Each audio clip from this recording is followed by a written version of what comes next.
Ayat ini turun karena ada sebuah kisah, ada sebuah cerita atau asbabun nuzul. Jadi ceritanya dulu ada seorang sahabat namanya Abdullah ibnu Rawahah. Beliau adalah sahabat senior dari golongan Ansor.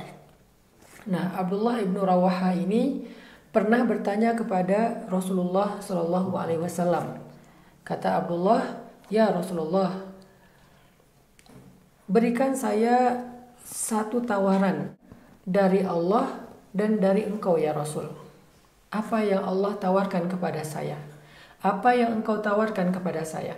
Jadi dalam hal ini dia sedang menggunakan analogi jual beli. Nah, dengan bahasa analogi itulah Abdullah ibnu Rawahah sebagai seorang penyair bertanya kepada Rasulullah Shallallahu Alaihi Wasallam, apa yang Allah dan Rasulnya tawarkan kepada saya? Kemudian Nabi Shallallahu Alaihi Wasallam menjawab, Allah menawarkan kepada engkau untuk menyembahnya dan tidak menyekutukan Allah dengan sesuatu apapun. Itu tawaran dari Allah. Sedangkan saya menawarkan kepadamu agar engkau membela aku seperti engkau membela dirimu dan hartamu. Kalau kami ya Rasulullah melakukan apa yang Allah tawarkan, lalu melakukan apa yang engkau tawarkan, famalana, apa yang kami dapatkan? Maka kata Rasulullah, al-jannah, surga. Sehingga semua orang-orang yang ada di sekitar Abdullah ibnu Rawahah mengatakan, robahal bay', itu perniagaan yang sangat menguntungkan. Mereka tahu bahwa surga itu satu butir pasirnya lebih berharga daripada dunia dan seisinya. Sehingga orang-orang mengatakan, robahal bay', ini perniagaan yang sangat menguntungkan. Ini jual beli yang sangat menguntungkan. Ini bisnis yang sangat menguntungkan. Fanazalat, maka turunlah ayat ini, innallaha ashtara minal mu'minin anfusahum wa amwalahum bi'anna lahumul jannah. Maka setelah dialog antara Abdullah ibnu Rawahah dengan Rasulullah ini, turunlah ayat di surat At-Taubah ayat 111 bahwa sesungguhnya Allah membeli dari orang-orang yang beriman diri mereka dan harta mereka, untuk mereka adalah surga. Atau Allah membeli diri dan harta mereka dengan surga. Inilah teman-teman sekalian sebuah analogi tentang jual beli dengan Allah Subhanahu wa taala. Bahwa Allah Subhanahu wa taala itu adalah sebaik-baik yang membeli sesuatu dari hambanya. Sebaik-baik yang memberikan balasan terhadap sesuatu yang dilakukan hambanya. Allah Subhanahu wa taala akan membeli setiap tetes keringat kita, waktu kita, tenaga kita, pikiran kita, lelah kita tuh Allah beli. Gak ada yang sia-sia. Tidak ada yang lebih menguntungkan daripada berjual beli dengan Allah. Tidak ada yang lebih menguntungkan daripada berakad dengan Allah Subhanahu wa taala. Sehingga kalau misalnya kita mau memilih satu bisnis yang paling besar untungnya, yaitu berbisnis dengan Allah. Mau memilih suatu perniagaan atau perdagangan yang paling besar untungnya dan gak mungkin rugi, berniagalah, berdaganglah dengan Allah Subhanahu wa taala. Dan Allah sebaik-baik pembeli. Allah gak akan membeli sesuatu dengan harga yang murah. Allah tidak membeli kebaikan kita dengan harga yang ditawar, dengan harga diskon. Justru Allah membeli kebaikan kita itu dengan harga yang ditambah.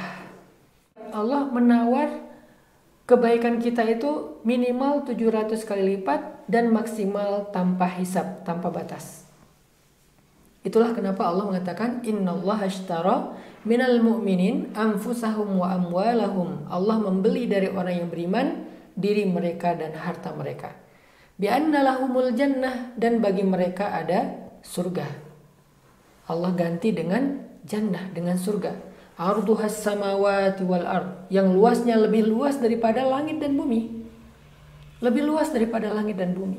Sehingga Allah mengatakan wa'adan 'alaihi haqqan. Inilah janji Allah yang benar.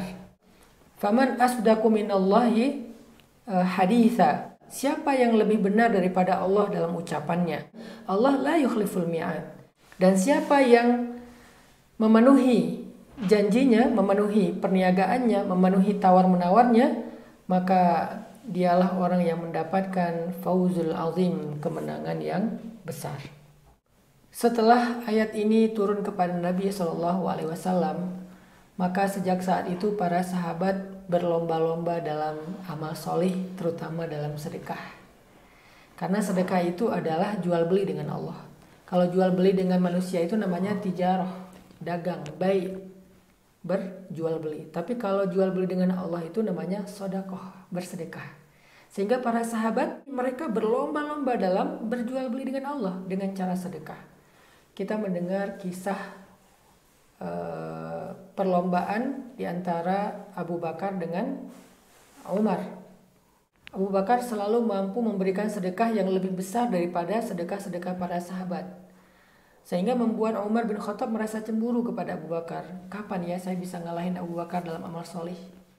Nah, suatu ketika saat Nabi mau melakukan sebuah perjalanan dakwah, maka Nabi menawarkan para sahabat siapa yang mau berjual beli dengan Allah.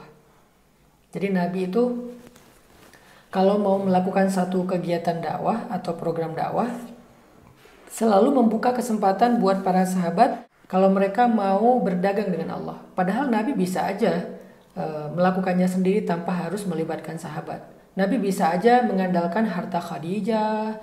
Nabi bisa aja berdoa kepada Allah sehingga Allah datangkan keajaiban. Tetapi Nabi tidak mau melakukan itu sendiri. Kenapa? Karena Nabi ingin memberikan kesempatan buat para sahabat agar mereka bisa berdagang dengan Allah.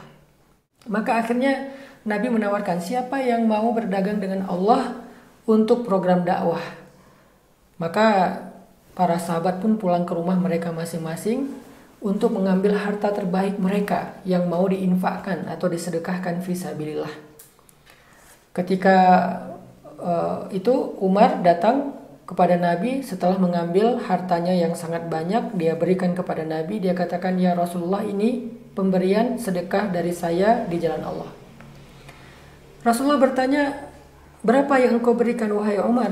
Kata Umar, ini setengah dari harta saya Rasulullah. Banyak banget, ada sekian onta, sekian kuda, sekian gandum, apapun yang dia miliki, setengah dari hartanya dia sedekahkan di jalan Allah sebagai perniagaan, modal berdagang dengan Allah. Dan itu jumlahnya besar. Nabi kemudian tersenyum mendoakan Umar bin Khattab. Gak lama kemudian datang Abu Bakar membawa hartanya yang sedikit, gak sebanyak hartanya Umar. Sehingga dalam hati Umar mengatakan, hari ini saya akan mengalahkan Abu Bakar As-Siddiq. Hari ini saya akan mengalahkan Abu Bakar As-Siddiq. Sehingga akhirnya ketika Abu Bakar datang membawa hartanya yang sedikit, dia letakkan di depan Nabi dengan wajah yang sedih. Dia katakan, ya Rasulullah, ini yang bisa saya berikan fisabilillah. Ini yang bisa saya berikan kepada agama Allah. Maka kemudian Rasulullah bertanya, berapa yang kau berikan wahai Abu Bakar? Umar dalam hatinya tersenyum, wah, gak sebanyak yang saya berikan. Berapa yang kau berikan wahai Abu Bakar? Kata Abu Bakar, ya Rasulullah, ini adalah seluruh dari harta saya yang masih ada. Jadi nggak ada lagi apapun yang saya miliki, semuanya sudah saya berikan fisabilillah. Kemudian Rasulullah heran dan bertanya, apa yang engkau tinggalkan untuk keluargamu? Kata Abu Bakar, aku meninggalkan Allah dan Rasulnya untuk keluargaku. Menangislah Umar bin Khattab dan dalam hati dia mengatakan, demi Allah, aku tidak mampu mengalahkan Abu Bakar dalam sedekah. Disitulah kita melihat semangat para sahabat dalam berlomba-lomba untuk bersedekah, berlomba-lomba dalam perniagaan dengan Allah Subhanahu wa Ta'ala. Hari ini kita banyak melihat orang yang berlomba-lomba dalam urusan bisnis, dagang, omset perusahaan itu dapat sekian, profit perusahaan ini dapat sekian, si fulan kemarin dagang dapat omset sekian, si fulan dapat profit sekian, dan seterusnya. Orang berlomba-lomba untuk mendapatkan keuntungan dan perniagaan yang lebih sukses daripada orang lain hari ini.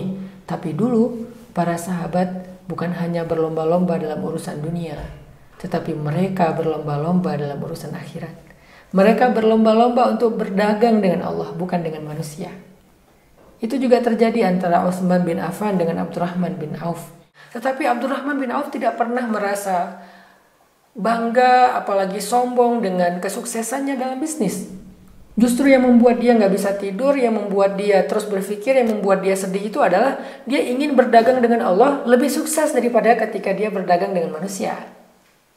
Abdurrahman bin Auf, seorang pengusaha sukses, tajir, konglomeratnya sahabat, Dia ngerasa sedih karena kok dia berhasil berdagang dengan manusia, tapi dia belum mampu berdagang dengan Allah sampai menghabiskan seluruh hartanya. Dia sedekah, Allah tambahkan lagi rezekinya. Sehingga dia ngerasa kok saya belum bisa kayak Abu Bakar yang habis-habisan. Kok ada lagi, Masya Allah. Bahkan dia merasa sedih dengan kekayaannya.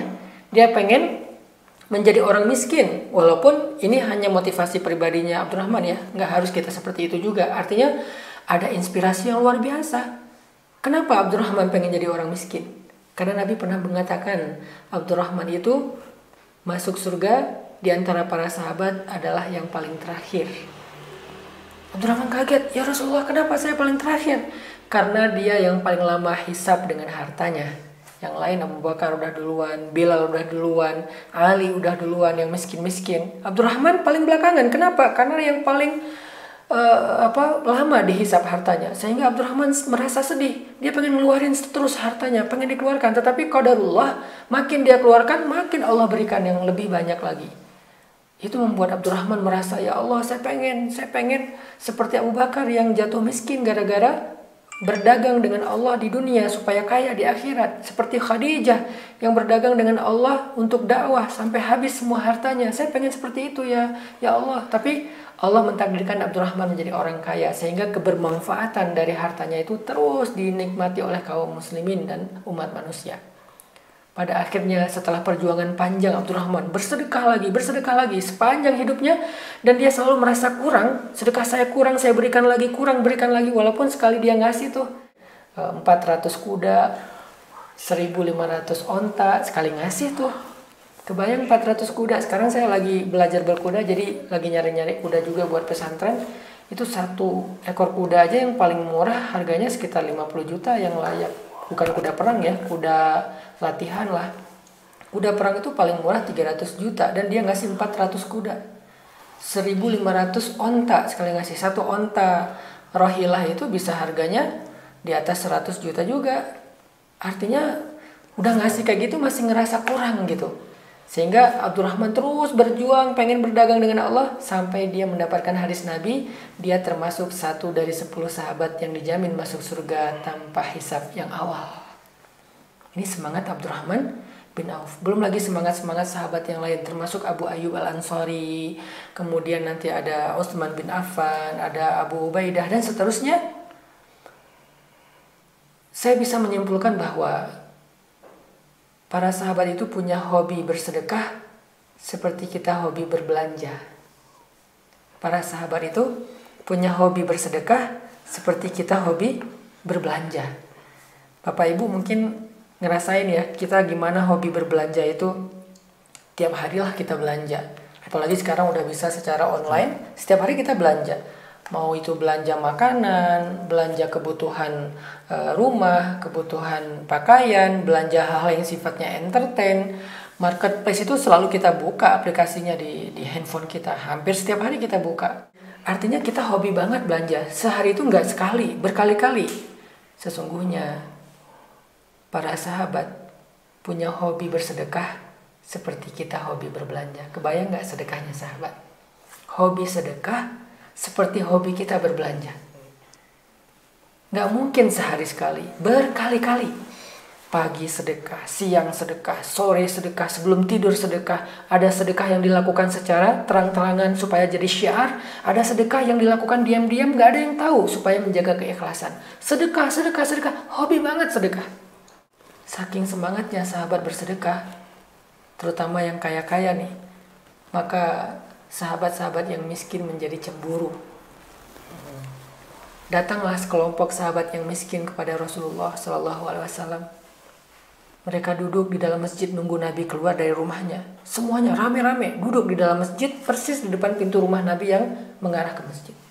Ketika Nabi keluar dari rumahnya ngelihat para sahabat semuanya udah ngumpul, yang miskin-miskin, wajah mereka semuanya wajah-wajah sedih. Nabi pikir ada kejadian apa? Maka Nabi duduk di tengah-tengah mereka, kemudian Nabi bertanya, apa yang terjadi? Kalian ada masalah apa? Apa yang bisa saya bantu? Kemudian mereka mengatakan, ya Rasulullah, zahaba ahlud dusuri bil ujur. Ya Rasulullah, orang kaya itu memborong pahala. Ternyata yang membuat mereka sedih bukan karena miskin, Tetapi karena nggak bisa memborong pahala seperti orang kaya. Ya Rasulullah, orang kaya itu sudah memborong pahala. Nabi bertanya, bagaimana caranya memborong pahala? Ya Rasulullah, ketika kami membaca Al-Quran, mereka membaca Al-Quran. Kami sholat, mereka sholat. Tapi ketika mereka bersedekah, kami tidak mampu bersedekah ya Rasulullah. Itulah yang membuat kami sedih ya Rasulullah. Mereka telah memborong pahala sendiri, kami nggak mampu. Barulah kemudian Nabi SAW menghibur mereka. Setiap tasbih adalah sedekah. Setiap tahmid adalah sedekah. Setiap tahlil adalah sedekah. Memindahkan duri dari jalan adalah sedekah. Engkau tersenyum wajahmu kepada saudaramu adalah sedekah. Oh gitu ya Rasulullah? Ya. Bahkan setiap ruas dari tubuh kita ini bisa bersedekah. Setiap sendi kita bisa bersedekah. Oh gitu ya Rasulullah? Ya. Akhirnya mereka bahagia, semangat, saling toleh menoleh di antara mereka. Oh kita bisa sedekah, kita bisa sedekah. Artinya pelajarannya buat kita di sini, mereka itu semangat banget bersedekah. Saking semangatnya bersedekah itu mereka saling cemburu kepada orang yang lebih banyak sedekahnya dari mereka. Persis seperti kita cemburu kepada orang yang lebih kaya atau yang lebih banyak untung bisnis, lebih sukses secara bisnisnya daripada kita. Tapi mereka nggak cemburu soal kekayaan. Mereka nggak cemburu soal perniagaan di dunia. Mereka cemburu soal sedekah dan berniaga dengan Allah Subhanahu Wa Taala. Makanya Nabi mengatakan, la hasada illa fitnatain. Tidak boleh kita cemburu atau iri kecuali kepada dua hal. Satu, orang yang Allah berikan harta sampai dia habiskan harta itu fisabilillah. Atau yang kedua, orang yang Allah berikan ilmu lalu dia mengamalkannya dan menyebar atau mengajarkannya kepada orang lain. Dua itulah yang kita layak iri. Masya Allah. Dengan motivasi inilah akhirnya saya mengajak nih, yuk sama-sama kita hidupkan kembali hobinya para sahabat. Saya membuka kesempatan. Sebetulnya yang menawarkan untuk membangun masjid itu udah ada beberapa orang sih. Terus datang lagi beberapa orang yang pengen, Ustadz saya pengen support dakwah pesantren Ustadz. Dari mana? Dari perusahaan. Dari perusahaan pengen ngasih satu donasi yang jumlahnya mungkin hanya butuh 3 atau 4 perusahaan sudah terbangun tuh masjid. Masya Allah. Tetapi saya berpikir, kalau amal soleh kayak gini dikuasai sama perusahaan, kasihan yang lain. Yang mungkin sumbangannya nggak segede itu.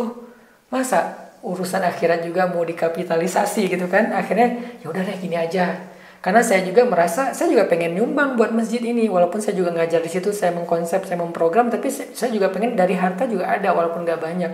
Kalau udah saya berikan kesempatannya ke perusahaan-perusahaan, ya udah berarti saya nggak ada kesempatan lagi. Dan ini mewakili banyak orang di luar sana yang pengen punya saham dalam pembangunan Masjid Rohillah pesantren. Sehingga akhirnya saya bilang ke teman-teman yang tadi mau support, boleh nggak jangan masjid. Kenapa? Karena kalau masjid saya pengen itu dibuka kesempatannya buat banyak kaum muslimin. Supaya masing-masing mereka walaupun Rp1.000 sehari, Rp10.000, Rp30.000, berapapun itu, ada saham berdagang dengan Allah di Masjid Rohillah. Jadi semua orang punya kesempatan sama. Bukan hanya yang gede-gede aja nih. Yang gede-gede kalau mau support silahkan nanti buat fasilitas belajar atau apa dan seterusnya.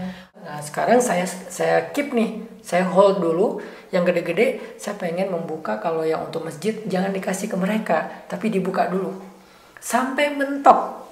Tapi insya Allah saya yakin gak akan mentok. Allah maha kaya dan Bapak Ibu luar biasa semangatnya. Jadi kalaupun mentok baru nanti diberikan kesempatan ke mereka. Kalau enggak saya akan buka dulu. Yang receh-receh juga gak apa-apa.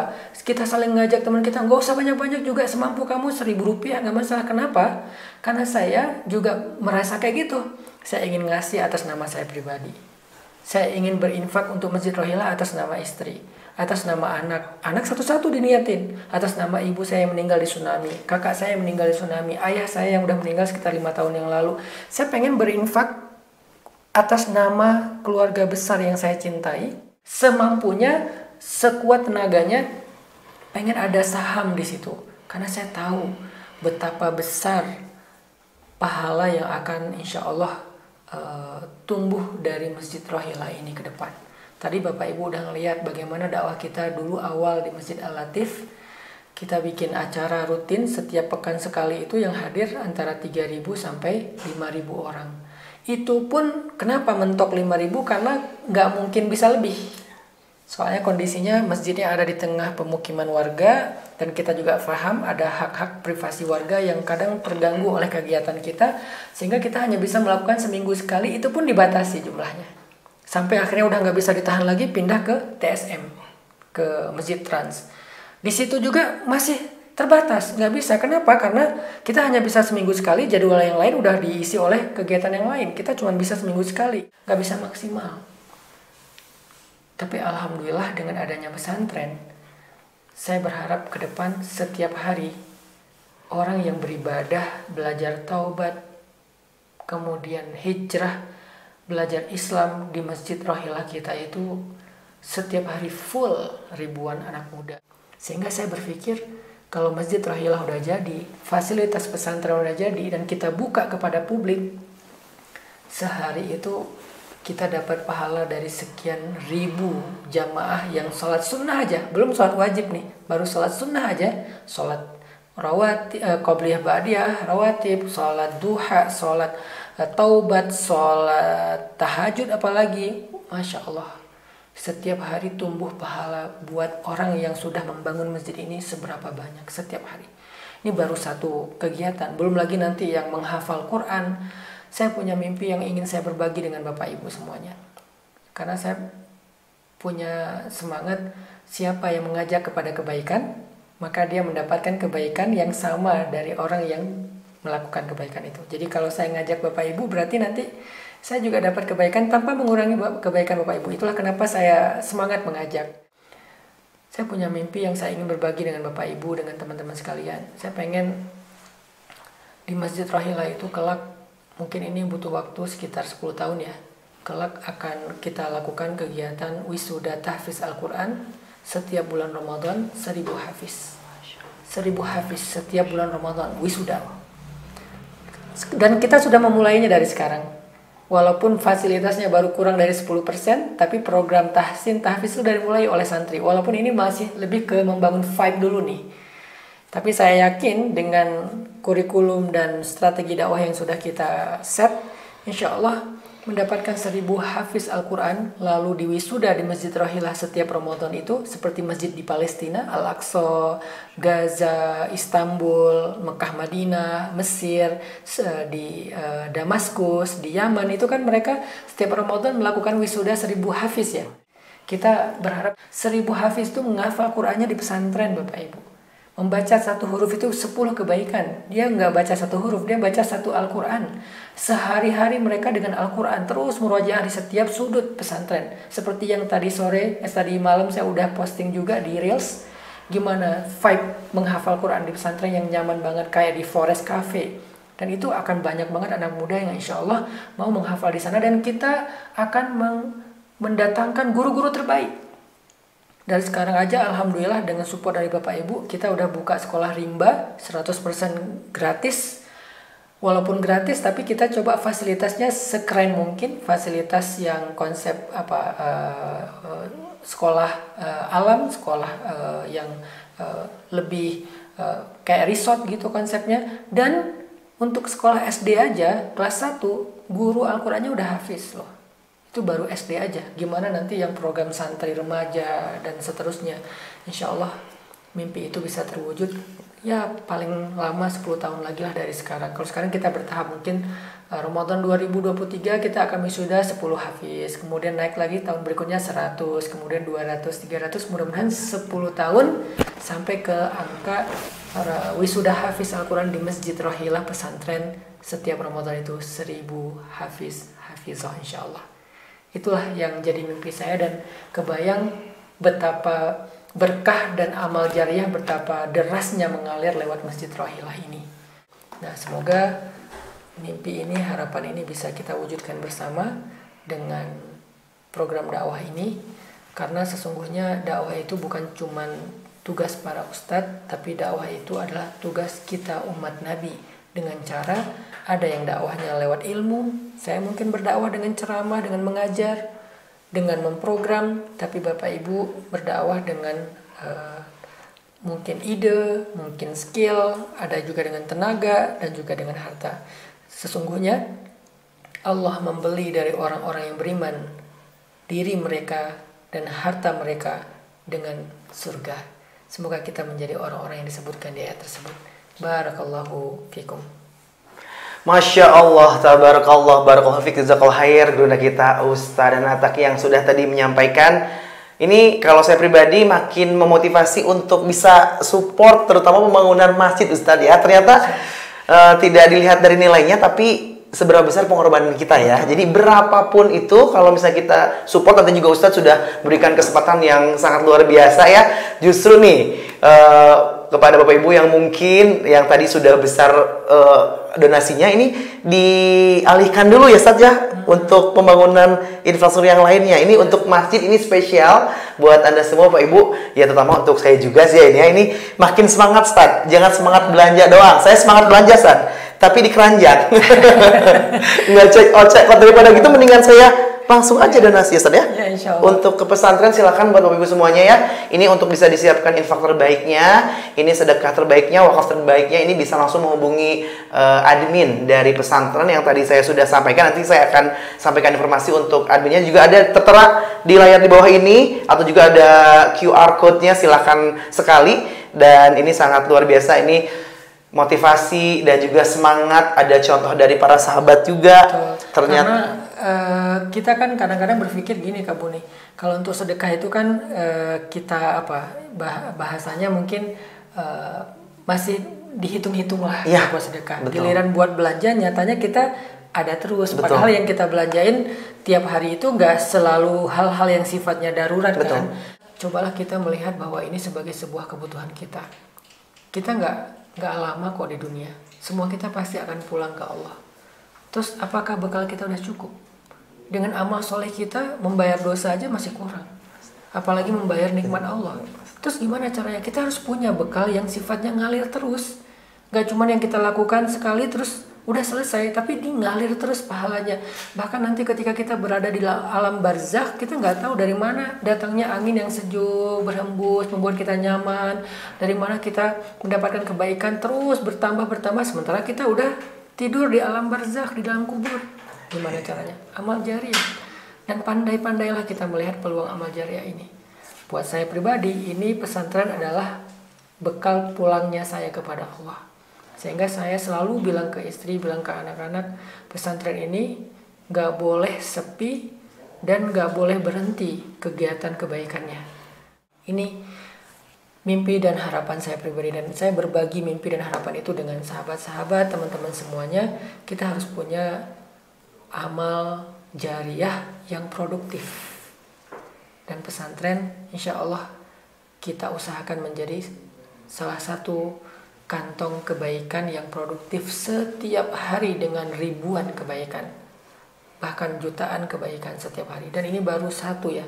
Nanti kalau ini sukses insya Allah kita akan adakan ini pesantren di banyak tempat lagi di luar kota Bandung, di kota-kota yang lain atau di tempat-tempat yang lain, sehingga yang awal merintis ini akan menjadi pahala jariah ngalir kan, karena dia yang mandalla ala khair man sanna sunatan hasanah.